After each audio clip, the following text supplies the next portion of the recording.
bilang partisipasyon sa AQNBC 20th Benchmarking Convention. Muling nagbubukas ang aking bahay para sa natatanging kolaborasyon ng mga pinakamaningning na empleyado ng Analog Devices Probe Testing Area. Ang pagtitipon na lilikha ng tingting ng pagbabago tungo sa matalinong at epektibong solusyon. Ito ang PBB ADI Edition Probe Smash Busters.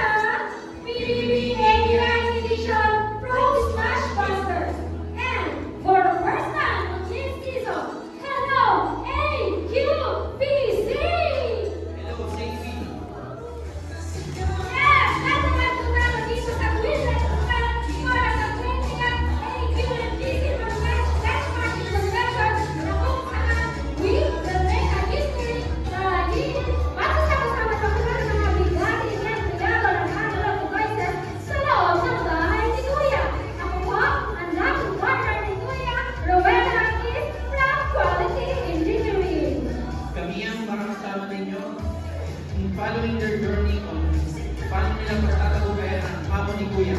Ako po ang tambay sa bahay ni Kuya, Kevin Fernandez from Probe Engineering. Yes naman! Dahil oras na para kilalanin natin ang mga housemate na tumanggap sa hamon ni Kuya. Now na! Let's welcome our housemate, duo number 1, Ernest and Vicente, ang kilalang boys ng Probe Engineering!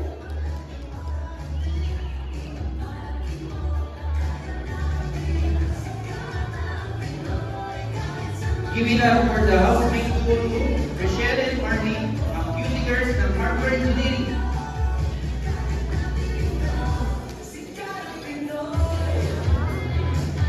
Hindi naman makatalo ang ating housemate duo number 3, Karen and Monica, ang Bucky Girls ng Process and Equipment Engineering.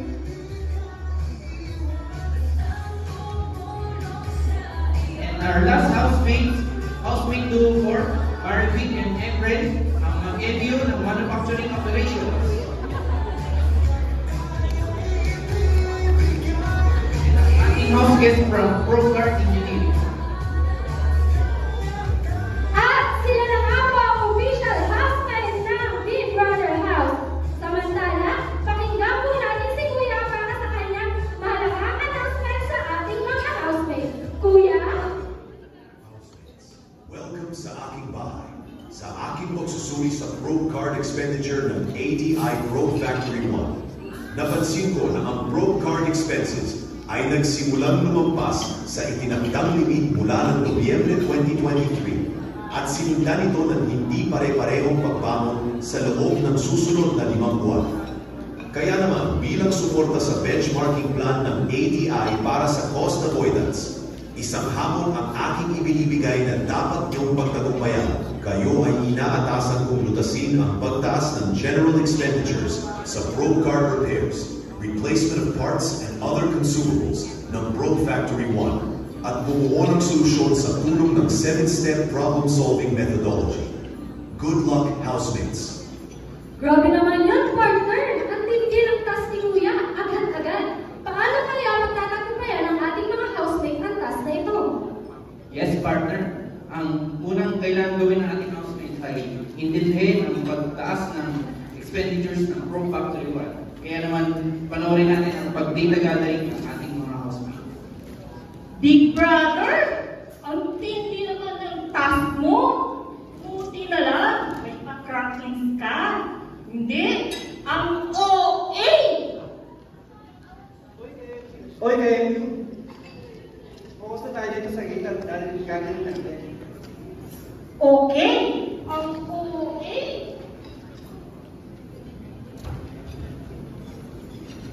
Kuya, ang incident report po, alam ko sa aming data, ang incident po ang kailangan kung bakit po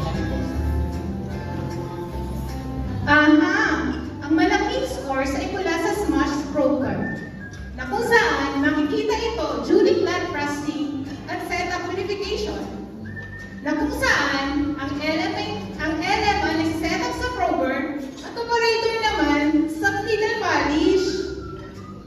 Ate Richelle, nakita rin namin na ang proper smash incidents ay kadalasang nangyayari sa proper check hitting probe card at online polisher hitting probe card at ang tuluyang pagtaas nito sa loob ng 8 buwan.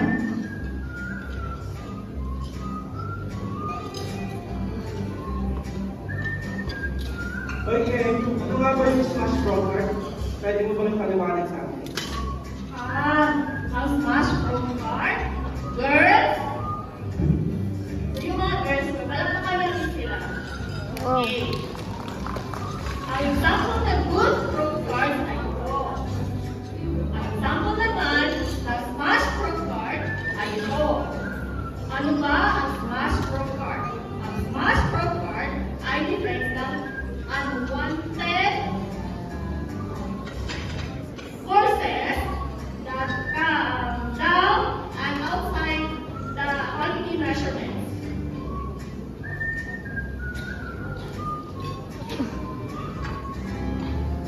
Wow! Good job! Kaya naman mga housemates, ang objective natin is to zero out ang incident ng Smash Pro Card on probe card and online polisher using probe card by end of 2024 at probe standard of factory 1. Tama! Ang OA!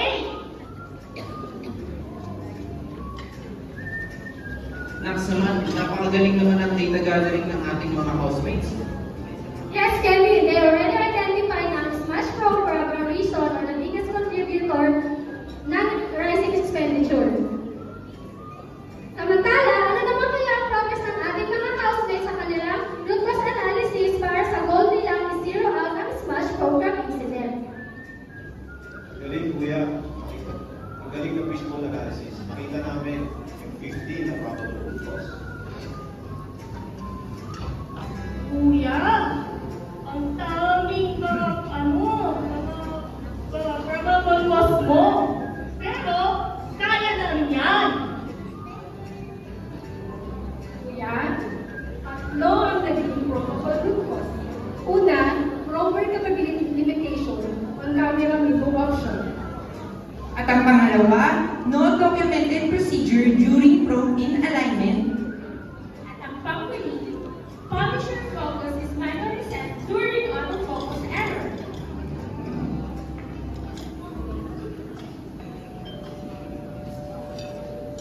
Housemates, pumasok kayo sa confession room.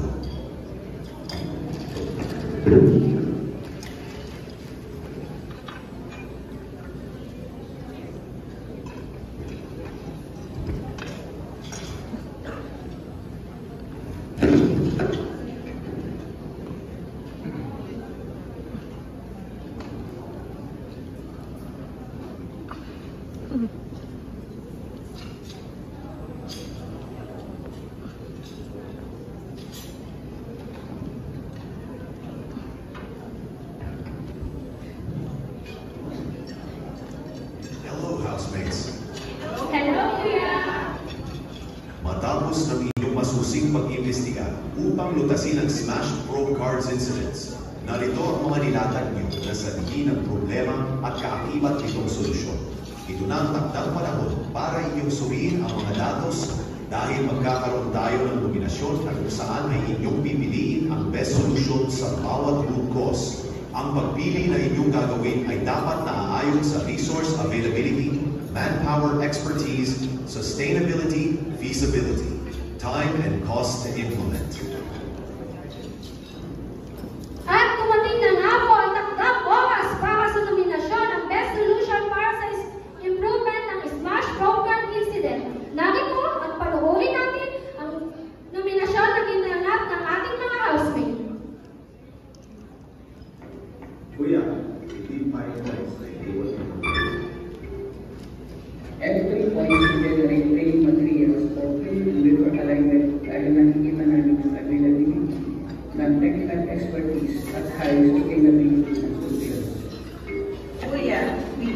points to documentation of cascade procedure during penalization. And 3 points to provide actual legal alignment guide in every setup due to high instability and graphic implementation of this solution. Kuya, we give 5 points to enable M101 as proper safety feature. Dahil ito ang perfect example ng CDH. Time to implement? Check. Doable? Check. High expertise? Subject.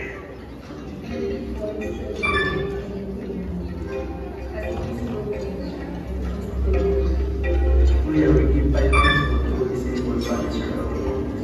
And 3 points para sa document at cascade procedure dahil wala itong cost involved sa mga solutions at magandang ito explain. Good afternoon, housemates. Sa loob ng 8 linggong pananatili sa bahay ni Kuya, sinubok kayo ng matinding hawon upang masolusyonan ang rising expenditures ng Pro Factory 1. At ngayon, nandito na tayo sa Big 9. Sino nga ba ang napili ng taong bayan para sa best solution?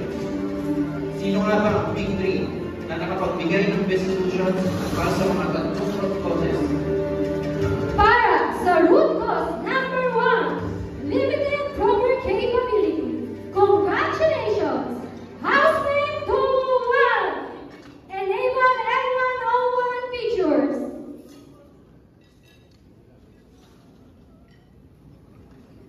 Congrats, Hermes and Vicente, housemate duo number 1. Ano nga ba ang purpose ng M101 feature kung bakit ito napili as one of the best solution? Okay, thank you, Wei. The good thing of M101 is that this is a okay solution, and it is a system base that requires the probers always proceed on pin alignment prior to probing. So before, we're using the camera window where the operators and technician are not required to perform the pin alignment prior to probing. With the M101, it requires the pin alignment. Take note that every change of cards, it will always has a difference of 100 to 300 microns. So this difference, if you are not doing the right pin alignment, it will cause a crash or smash probe card. And take note, when may bonus pa tayo dito.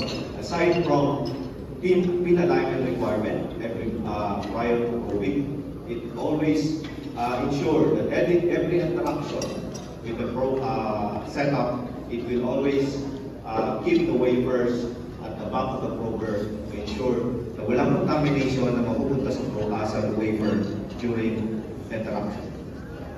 Thank you. Thank you, housemate Dubuan. Congratulations again at tanggapin niyo ang inyong premyo.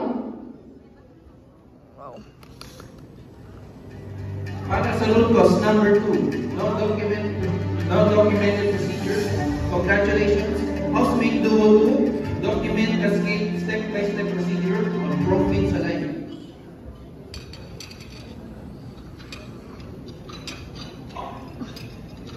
Marlene and Rochelle, ano naman ang advantage ng documented procedure? That's why it was selected as one of the best solutions. If the camera becomes blurred during macro alignment, the user can adjust the probe chuck heights, which might trigger probe smash incident. To prevent this from happening, the team created a step-by-step guide to avoid prober polisher from hitting the probe guard. Thank you, Rochelle. And Marlene, again, congratulations at tanggapin niyo ang inyong premyo. Down to our last practice for root cause number 3, polisher autofocus is manually set. Congratulations, housemate duo number 4. Disable autofocus on setup 5. And Colonel Mavi, congratulations, housemate duo 4. Pwede na bang i-explain ang advantage ng autofocus as one of the best solutions? Previously, in prober polisher, use manual intervention. So to eliminate possible probe card smash, so we completely eliminate the manual intervention.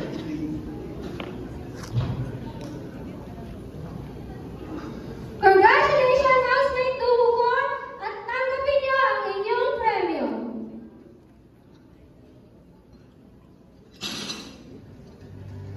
Sorry, housemate Duo 3, you are evicted from PBB ATI House dahil kayo nang pagbigay ng alternative solutions na may mababang bola.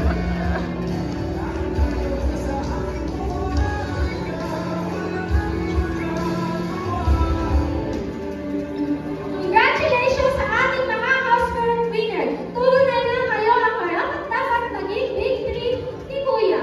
And mga ka-AQNPC, wait, there's more. It's not yet the end. As for the evaluation of result, favoring a paradigm shift or disruption of the status quo, from average of 6 Smash Pro card for 8 months, our housemates are successful on their objectives to zero out the Smash Pro card incident App Store solution implementation from July 2024 to August 2024. Tama, partner. And not only that, we have 124,000 USD savings. Wow! Kasing wow na wow! Diba ang laki? Analog devices, bigyan naman. And a big thank you sa ating mga the best na technician ng operators para sa kanilang mabilis na pag-adapt ng ating mga solusyon. At di lang yan, partner. High cost expenditures decreased including probe card repairs, replacement of parts, and consumables. And to standardize the 3 solutions are properly documented to our ADI library, including trainings on how the engineers cascade and train the technicians and operators.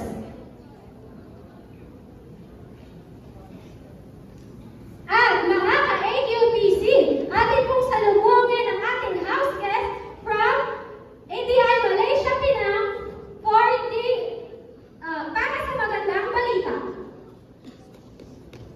ADI Philippines, I am very proud to share that we have found out one of the solutions which is enable M101 prober safety feature. Due to this, ADI Penang Malaysia is very happy that we have improved our Smash probe card incident to 50%. Thank you, ADI Philippines. Grabe naman, ang husay naman yan. At narito na ulit si Kuya para sa kanyang pang-finale announcement. Congratulations, housemates, at nalampasan niyo ang aking hamon. Bilang empleyado ng analog devices, malinaw na naipakita niyo sa amin ang mukha ng new era of semiconductor and electronics company. Disrupt. Inyong hinamon ang mga nakasanayang sistema at nagpakilala ng mga automated system gaya ng implementation of proper M101 function. Adapt. Binigyang halaga niyo ang kakayahan ng analog devices sa mabilisang pagtugon sa mga hamon, lalo na sa pag-implementa ng mga solusyon. At ang panghuli ay lead. Inyong pinangunahan ang mga pagbabago at progreso tungo sa paghubog sa kinabukasan ng semiconductor at electronics industry. Kaya naman, maraming salamat, housemates, at binabati ko kayo. Congratulations!